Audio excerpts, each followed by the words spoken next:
বাধার সম্মুখীন হয়ে গেছিল, এটা আসলে কতটুকু ঠিক কিনা আমরা মিডিয়ার মধ্যে ভিডিওগুলো ভাইরাল কিনা জানি না, আমরা এরকম করতে পারছি না। আমাদের মানে মানে গতকালের যতগুলো প্রোগ্রাম হয়েছে প্রত্যেকটা প্রোগ্রাম খুব ভালোভাবে শেষ হয়েছে।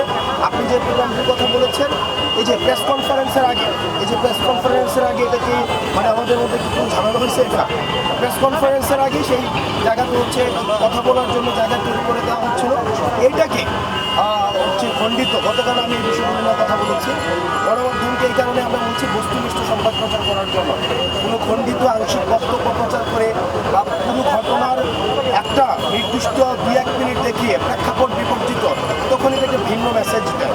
তো সেজন্য আমরা গণমাধ্যমের কাছে আমরা সবসময় জানাই যে ভবিষ্যৎ বাংলাদেশ বিনির্মাণ করতে হলে গণমাধ্যমের বস্তুনিষ্ঠ সংবাদ পরিবেশনের কোনো বিকল্প নেই।